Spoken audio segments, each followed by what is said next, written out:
The recently concluded World Youth Scrabble Championship was an amazing showcase of worldwide Scrabble's youngest stars.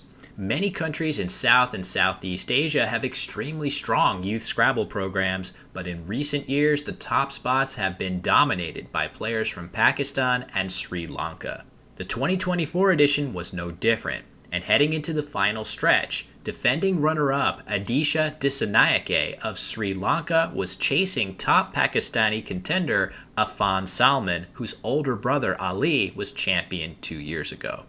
This year, Affan was 3 games ahead with 3 rounds to play, meaning Adheesha would need to defeat him 3 straight times to make a dramatic comeback and claim this year's title. The resulting game in round 22 was as good as any I've seen from players twice or 3 times their age. Adheesha gets a welcome opening bingo of sudated, sacrificing 2 points to avoid placing vowels in dangerous spots. With 6 consonants, Affan answers with baff for 20, keeping his lone vowel and setting up his S. Adheesha draws a vowel-heavy and clunky mix of tiles, but he spots an outstanding play here of ubiety, scoring a very solid 34 points and balancing his rack in the process, by far his best option. Affan benefits from his previous move and cashes in his S setup for a whopping 95 points with anodize, evening the game again. While Adheesha draws 3 A's after ubiety, he also draws the Z, and his top scoring move is C's for 40 points. Instead, he plays the same word atop anodize for 1 fewer point to avoid opening a triple word score needlessly. And it's a good thing he does, as Affan draws low point tiles that combine with that C to form a bingo of tool case for 62. Note that if Adheesha had gone for the extra point, Affan's bingo would have been a triple-triple, scoring 140 points instead of 62. Still, Adheesha isn't out of trouble yet. After he makes a strong play of harem for 43 to retake a small lead, Affan draws into another good bingo rack, and with several options available, he spots his best one, the archaic saluing, for 90 points, his 3rd straight bingo.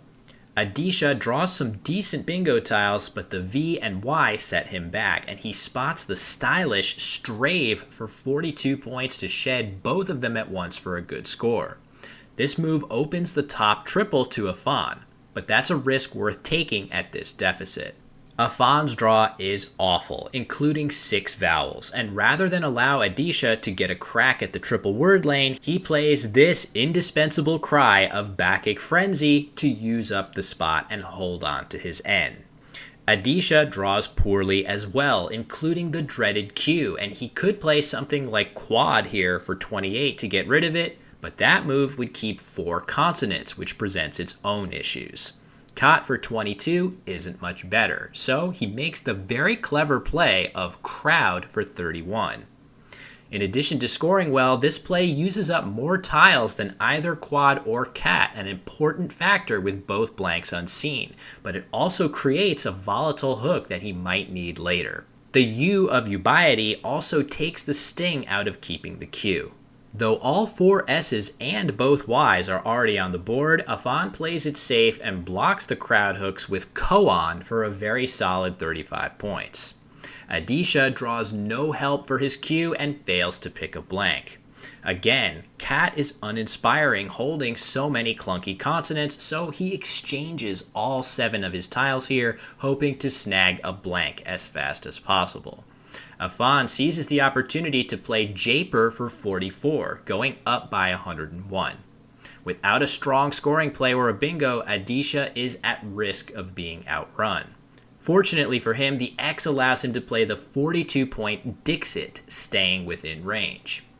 After Affan's Writ for 26, Adheesha makes another excellent move of Lang for 33.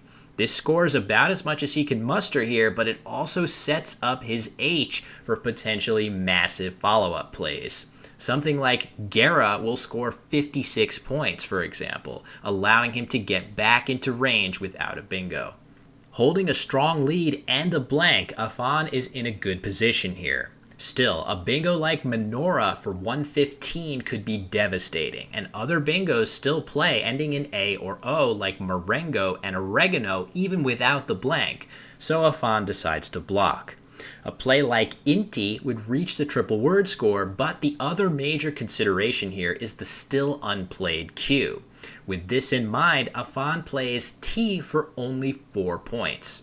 This blocks the lane and keeps the valuable I, which will allow him to play his Q more easily if he draws it. With his championship chances on the line, Adheesha is in a very tough spot. There's 3 tiles in the bag, and once again, he hasn't drawn a blank. But Affan's previous play gives him some clues and some hope. The first conclusion he can draw is that clearly Affan did not have the Q when he played T, or else he surely would have played Chi in the same spot instead to get rid of it. But another letter that Affan is unlikely to have is the unseen O. That's because with both the I and O in hand, it's almost impossible that Affan wouldn't have had a play reaching the triple word score using both. A player of Affan's strength wouldn't likely miss any of these words containing an O in these unseen tiles. The question is, what can Adheesha do with this information? Well, he has a relatively obvious play of whom for a very solid 36 points in the upper right corner. With 3 tiles in the bag, this play preserves his chances of playing a winning bingo and even opens a new line down from the M to pair with the open I and T of Dixit as realistic bingo threats. However, using 3 tiles here will give Affan perfect information, and unless Adheesha draws bingos in both open spots, Affan will simply pick the right spot to block and cruise to an easy win.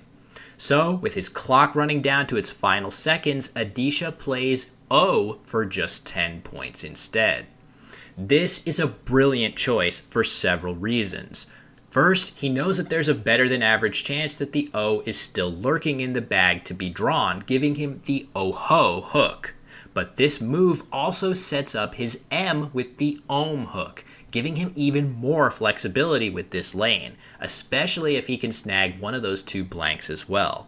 Not only that, recall that Affan did not have the Q on his previous move, making it more likely that it's still lurking in the bag. Q blank would be a very common draw for Adheesha here. And after O, Affan would have very strong incentive to block the flexible new lane, after which Adheesha can play Quagmire through the open eye to steal victory from the jaws of defeat, even with the normally fatal Q draw. As it happens, Affan actually draws the Q himself, and he's now faced with a brutal decision.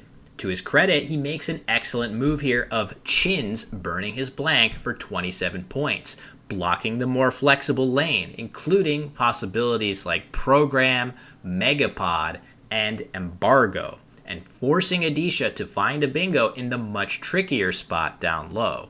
And that is exactly what he does, drawing blank O and playing Gouramis for 62, collecting 18 points from Affan's unplayed tiles to secure a 7-point victory. This was a stunningly high-level game from 2 youth players, with an amazing effort by Adheesha to keep his chances alive. The 2 would play again in the very next round, and early on, Affan's impressive find of his only playable bingo, the 9-letter Rabatines, is a huge turning point.